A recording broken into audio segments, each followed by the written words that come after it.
2017 წლიდან ევროკავშირი ყოველწლიურ ანგარიშს აკეთებდა ფაქტიურად იმის თაობაზე თუ როგორ სრულდებოდა ეს რეჟიმი, როგორ სრულდებოდა ყველა ის პირობა, რომელიც არა მარტო საქართველოს, რა თქმა უნდა, ყველა იმ წევრის, ყველა იმ ქვეყნის წინაშე დგება, რომელსაც აქვს ხოლმე მიღებული ეს უვიზო რეჟიმი. ეს არის პრივილეგია ქვეყნისთვის, რომელიც ჩვენ 2017-ში მივიღეთ, მაგრამ 2017-მდე რა თქმა უნდა ძალიან დიდი მუშაობა იყო გაწეული. ჯერ წინა ხელისუფლების და შემდეგ ამ ხელისუფლების მიერად. ის რაც ხდება ეხლა გავს მხოლოდ შეგნებულ მცდელობას ხელისუფლებისა, რომ ეს პრივილეგიაც კი დაკარგოს ქვეყანამ. მე მინდა ხაზი გაუსვა, რომ არა მარტო აქ ბრიფინგებზე, არამედ ყველა შეხვედრაზე, რომელიც ჩვენ გვაქვს ხოლმე ევროპაში, ევროპარლამენტარებთან, ევროკომისიის წევრებთან და ასე შემდეგ, ჩვენ ხაზს უსვამთ, რომ ეს ის სიკეთეა, რომელიც საქართველოს არ უნდა დაკარგოს, იმიტომ რომ ეს არის დიდი სიკეთე ქართველი ხალხისთვის. ის მას შემდეგ რაც ფაქტიურად უვიზო რეჟიმი მივიღეთ, ჩვენ კარგად ვიცით, რომ არა მხოლოდ შესაძლებლობა წასვლის, სწავლის, არამედ შესაძლებლობა ამ მკურნალობის, უფასო მკურნალობის, შემდგომში უკვე გაჩნდა სამუშაო დროებით, სამუშაო ვიზების შესაძლებლობა, ეს ყველაფერი არის ის, რასაც ქართველი ხალხი ძალიან კარგად იყენებს და ეს არის დიდი სიკეთე. ის რასაც აკეთებს ხელისუფლება ამ ბოლო ხანებში და რა თქმა უნდა ერთი მიმართულება ეს იყო უვიზო რეჟიმი და მეორე მიმართულება თავად კანდიდატის სტატუსი და იქ პირობები რომლებიც იქ იყო. აშკარად გავს შეგნებულ მცდელობას რომ საქართველოს ეს ყველაფერი დაკარგოს. შესაძლოა ეს არის პირდაპირ ბრძანება რუსეთიდან, იმიტომ რომ ჩვენ თავის დროზე გვინახავს იანუკოვიჩმა როგორ არ მოაწერა ხელი, როგორ უარი თქვა საერთოდ ევროინტეგრაციაზე, რა თქმა უნდა რუსეთის დავალებით იყო მსგავსი მოვლენები სხვა ქვეყნებშიც და სხვა ახსნა მე ყოველ შემთხვევაში არ მაქვს. ეხლა რა არის მნიშვნელოვანი, რა სიტყავს, არაფერს ახალს ევროკავშირი ჩვენგან არ ითხოვს.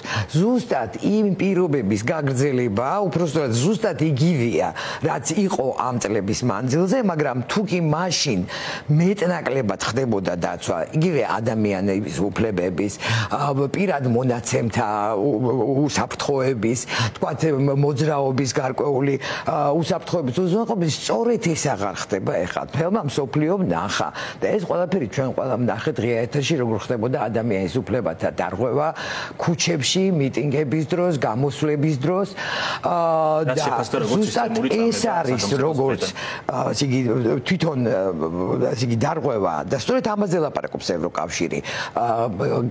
გამოხატვის თავისუფლების, შეკრების თავისუფლების, ასოცირების თავისუფლების, ასევე წამებისგან დაცვის უფლებისა.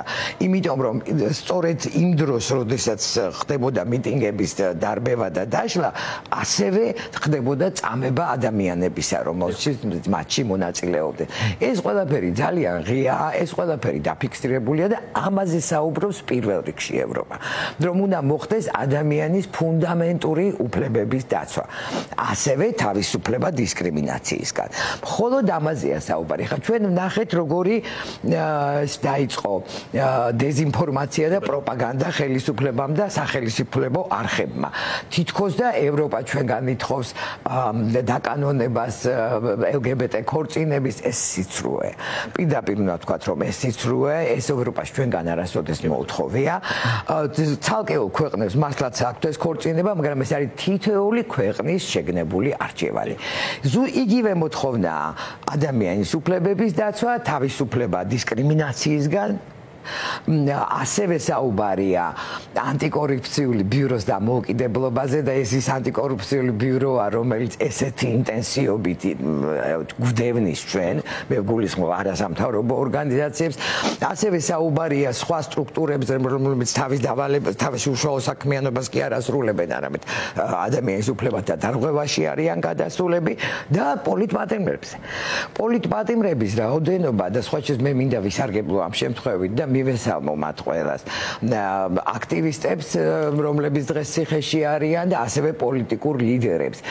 თითოეული მათგანი დაჭერილია სრულიად ცრუ ბრალდებებით. ეს ნათელი გახადა სასამართლოებმაც და ამიტომ მოხდა ალბათ სასამართლოების დახურვა მედიისთვის.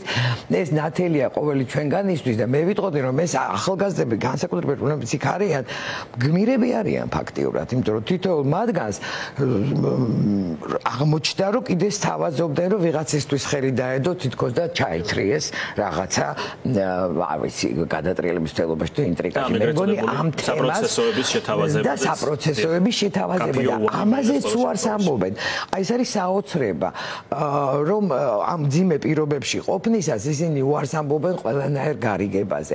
მათთვის ეს იგი ღირსება, თავისუფლება და თავდადება გაცილებით უფრო წინ არის წამოსული ვიდრე ყველაფერი სხვა, ვიდრე პირადი უსაფრთხოება, ვიდრე პირადი კეთილდღეობა. და ეს მართლაც გასაოცარია. მე ვიცი რომ ისინი უყურებენ ხოლმე ტელევიზიას და კიდევ ერთხელ მინდა მივესალმო და ჩემი აღფრთოვანება გამოვხატო.